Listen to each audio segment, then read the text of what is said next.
Hello friends, എല്ലാവർക്കും Android Malayali എന്ന YouTube ചാനലിലേക്ക് സ്വാഗതം. നമ്മളിന്ന് പറയാൻ പോകുന്ന വിഷയം എന്ന് വെച്ച് കഴിഞ്ഞാൽ നമ്മുടെ മൊബൈൽ ഫോണിൽ വരുന്ന സോഫ്റ്റ്വെയർ അപ്ഡേറ്റിനെ കുറിച്ചിട്ടാണ്.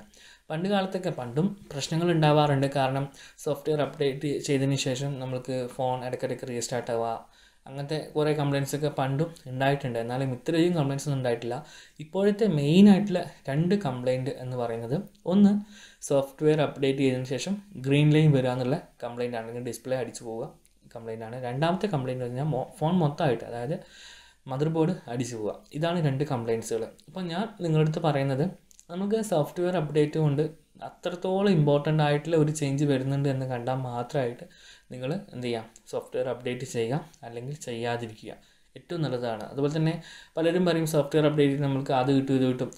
നമുക്ക് സാധാരണയായിട്ട് നമ്മൾക്ക് എന്താ പറയുക, ഇപ്പോൾ ആൻഡ്രോയിഡ് 11 ഉണ്ടായ സമയത്ത് 12 വളരെയധികം ചേഞ്ചസ് ഉണ്ടായിരുന്നു. അതായത് ഒരേ സമയത്ത് രണ്ട് ആപ്ലിക്കേഷൻ മൈക്ക് ഉപയോഗിക്കുക. അപ്പം ഈ ഗെയിമൊക്കെ കളിക്കുന്ന കുട്ടികൾക്ക് എന്താ പറയുക, ഇപ്പോൾ സ്ട്രീമിംഗ് ആപ്ലിക്കേഷനും കൂടി മൈക്ക് സപ്പോർട്ട് കിട്ടും. അപ്പോൾ അവർക്ക് ഒരേ സമയത്ത് ഗെയിമിലും അതുപോലെ തന്നെ ഈ സ്ട്രീമിംഗ് ആപ്ലിക്കേഷനിലൊക്കെ മൈക്ക് ഉപയോഗിക്കാൻ വേണ്ടി സാധിക്കും. അങ്ങനെയൊക്കെ ഒരുപാട് വ്യത്യാസം ഉണ്ടായിരുന്നു. അതുപോലെ തന്നെ നല്ല ചേഞ്ചസ്, ഭയങ്കരമായിട്ടുള്ള ചേഞ്ചസുകൾ ഉണ്ടെങ്കിൽ മാത്രം നിങ്ങൾ സോഫ്റ്റ്വെയർ അപ്ഡേറ്റ് ചെയ്യുക. അല്ലാതെ വരുന്ന സെക്യൂരിറ്റി അപ്ഡേറ്റ്സ് ഉണ്ട്, അത് നിങ്ങൾക്ക് ചെയ്യാൻ സാധിക്കുന്നതാണ്. സെക്യൂരിറ്റി അപ്ഡേറ്റ് ചെയ്യുക നല്ലത് തന്നെയാണ്. കാരണം സെക്യൂരിറ്റി അപ്ഡേറ്റിലാണ് ഈ എന്താ പറയുക, ഹാക്കർമാരും മറ്റുള്ള ആൾക്കാരെ കണ്ടെത്തിയിട്ടുള്ള നിലവിൽ പുറത്തിരിക്കുന്ന സോഫ്റ്റ്വെയറിൻ്റെ പല പോരായ്മകളും നികത്തുന്ന ഒരു പരിപാടിയാണ് സെക്യൂരിറ്റി അപ്ഡേറ്റ്. അത് നല്ലതാണ് ചെയ്യാം. സെക്യൂരിറ്റി അപ്ഡേറ്റ് ചെയ്യുന്നതുകൊണ്ട് നമുക്ക് വലിയ പ്രോബ്ലം വരുന്നില്ല. പക്ഷേ സോഫ്റ്റ്വെയർ അപ്ഡേറ്റ് ചെയ്യുമ്പോൾ പലവർക്കും പല ഇഷ്യൂസ് വരുന്നുണ്ട്. പണ്ട് കാലത്ത് ഉണ്ടായിരുന്നു, ഞാൻ പറഞ്ഞു, അത് പ്രത്യേകിച്ചിട്ട് ഫോൺ റീസ്റ്റാർട്ട് ആയിക്കൊണ്ടിരിക്കുക, ഇത്ര സമയം റീസ്റ്റാർട്ട് ആയിക്കൊണ്ടിരിക്കുക. അന്നത്തെ അതിൻ്റെ മെയിനായ കാരണം എന്താ വെച്ച് കഴിഞ്ഞാൽ, അന്നത്തെ പഴയ ഫോണുകൾ അധികവും 1 GB താഴെ റാം വരുന്നതാണ്. അപ്പം കുറച്ചുകൂടി ഹയർ ആയിട്ടുള്ള സോഫ്റ്റ്വെയർ ഇൻസ്റ്റാൾ ചെയ്യുന്ന സമയത്ത് ഈ റാം കൂടുകയും അങ്ങനെ ഫോൺ സ്റ്റക്ക് ആവുകയും പിന്നെ ഓട്ടോമാറ്റിക് റീസ്റ്റാർട്ട് ആയും അങ്ങനത്തെ കുറേ കംപ്ലയിൻ്റ് ഉണ്ടായിരുന്നു. പക്ഷേ പുതിയ ഫോണിൽ അങ്ങനെയല്ല. പുതിയ ഫോണിൽ എന്താ പറയുക, എനിക്ക് എന്താ പറയേണ്ടതെന്ന് എനിക്കറിയില്ല. എനിക്ക് അത്രത്തോളം വെറുക്കപ്പെടുന്നൊരു കാര്യമാണ്, ഇത്രയും പൈസ കൊടുത്തൊരു ഫോൺ വാങ്ങി അവർ തന്നെ സോഫ്റ്റ്വെയർ ഇൻസ്റ്റാൾ ചെയ്യുമ്പോൾ ഫോൺ അടിച്ചു പോകുന്നതും അതുപോലെ തന്നെ ഡിസ്പ്ലേ കവേണ്ടി വരുന്നത്. അപ്പോൾ ഞാൻ നിങ്ങളുടെ അടുത്ത് പറയുന്നതാണ്, ഫോൺ സാധാരണ ജനങ്ങളാണെങ്കിൽ, ഇപ്പോൾ നിങ്ങൾ അത്രയും എന്താ പറയുക, ഇതൊക്കെ വളരെയധികം ശ്രദ്ധിക്കുന്ന ആൾക്കാരല്ലെങ്കിൽ നിങ്ങൾ ഫോൺ അപ്ഡേറ്റ് ചെയ്യാതിരിക്കാം. അതിന് ചെയ്യേണ്ട കാര്യം എന്ന് വെച്ച് കഴിഞ്ഞാൽ, നോർമലി ഡീഫോൾട്ടായിട്ട് ഏത് ഫോൺ ആയിക്കോട്ടെ, ഐഫോൺ ആയിക്കോട്ടെ, നോർമൽ ആൻഡ്രോയിഡ് ഫോൺ ആയിക്കോട്ടെ, എല്ലാത്തിൻ്റെയും സോഫ്റ്റ്വെയർ അപ്ഡേറ്റ് എനേബിൾ ആയിട്ട് ഉണ്ടാവുക. ഓട്ടോമാറ്റിക് ഡൗൺലോഡ് ആൻഡ് ഇൻസ്റ്റാൾ എന്നുള്ള ഓപ്ഷൻ തന്നെയായിരിക്കും ഉണ്ടാവുക. അല്ലെങ്കിൽ automatic download and confirmation for install എന്നുണ്ടാവും. അതായത് ഫോണ് വൈഫൈ കണക്ഷൻ കിട്ടിയ ആ സ്പോട്ടിൽ തന്നെ ഈ പറയുന്ന സോഫ്റ്റ്വെയർ മൊത്തം ഡൗൺലോഡ് ചെയ്യും. പിന്നീട് നമ്മളോട് ഒരു കൺഫർമേഷൻ ചോദിച്ചതിന് ശേഷം new updates are released install ആവുന്നതിൻ്റെ മുകളിൽ നോട്ടിഫിക്കേഷൻ ടാപ്പ് ചെയ്ത് ഇൻസ്റ്റാൾ ആവും. അങ്ങനത്തെ ഒരു ഓപ്ഷൻ കൂടിയുണ്ട്. അപ്പോൾ ശ്രദ്ധിക്കേണ്ട കാര്യം എന്ന് വെച്ച് കഴിഞ്ഞാൽ, നിങ്ങൾ ഒരു പുതിയ ഫോൺ വാങ്ങുകയാണെങ്കിൽ ഫസ്റ്റ് ചെയ്യേണ്ട കാര്യം, ഈ പറയുന്ന software automatic download and install നിങ്ങൾ ടേൺ ഓഫ് ചെയ്ത് വെക്കുക. ആൻഡ്രോയിഡ് ഫോണിലാണെങ്കിൽ സെറ്റിങ്സിൽ എബൌട്ടിൽ ഫോണിലുണ്ടാവും, അല്ലെങ്കിൽ സെറ്റിങ്സിൽ തന്നെ സോഫ്റ്റ്വെയർ അപ്ഡേറ്റ് ഡയറക്റ്റ് കൊടുത്തിട്ടുണ്ടാവും. പല ഫോണിലും പല ഓപ്ഷൻസാണ്. അതുപോലെ തന്നെ ഐഫോണിലാണെങ്കിൽ സെറ്റിങ്സിൽ ജനറൽ സോഫ്റ്റ്വെയർ അപ്ഡേറ്റിൽ ഓപ്ഷൻസ് തരാറുണ്ട്.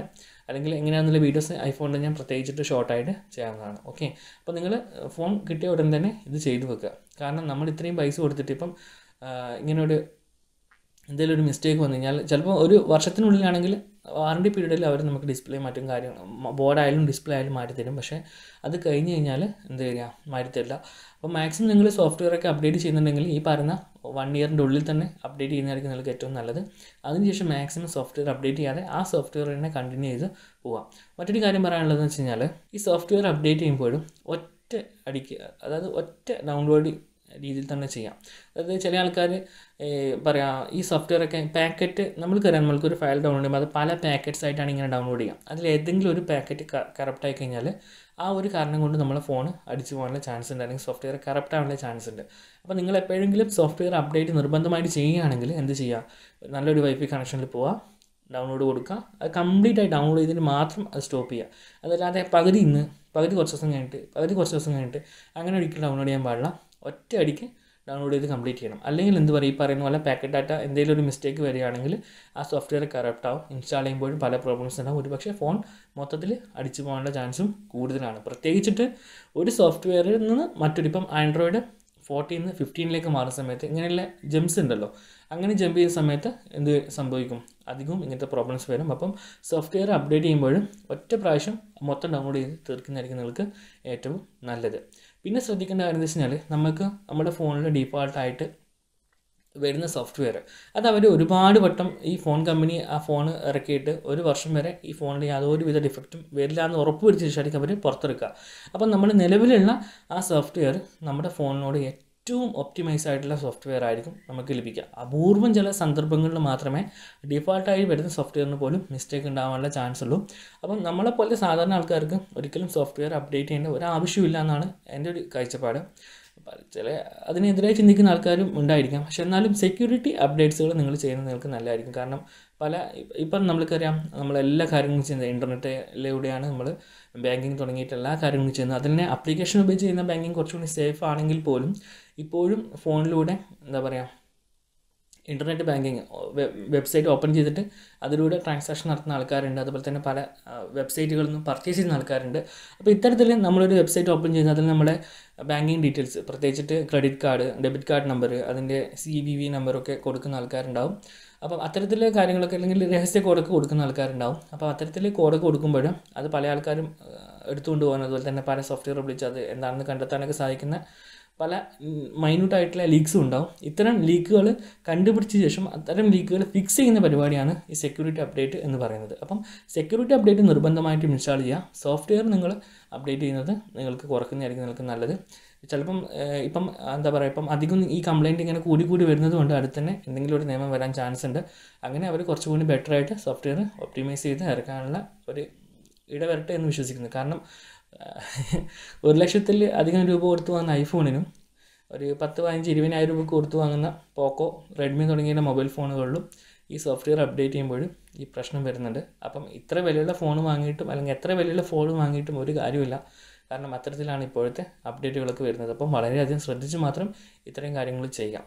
ഓക്കെ, അപ്പോൾ അതാണ് എനിക്ക് പറയാനുള്ളത്. മാക്സിമം നിങ്ങൾ സോഫ്റ്റ്വെയർ അപ്ഡേറ്റ് ചെയ്യാതെ തന്നെ ഉപയോഗിക്കുക. കാരണം വലിയൊരു ചേഞ്ചസും നിങ്ങൾക്ക് എന്തായാലും കിട്ടാൻ വേണ്ടി പോകുന്നില്ല.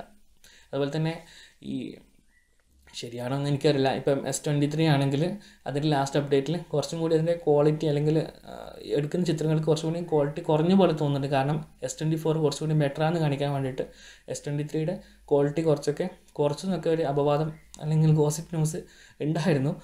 അപ്പോൾ എന്താ പറയുക, അപ്പോൾ അത്തരത്തിലുള്ള കാര്യങ്ങൾ നടക്കുന്നുണ്ട്. അപ്പോൾ നിങ്ങൾ മാക്സിമം എന്ത് ചെയ്യുക, ഇത്തരം ഓട്ടോമാറ്റിക് സോഫ്റ്റ്വെയർ അപ്ഡേറ്റ് ഓഫ് ചെയ്ത് വെക്കുക. അപ്പോൾ എല്ലാവർക്കും വീഡിയോ ഇഷ്ടമായെന്ന് വിശ്വസിക്കുന്നു.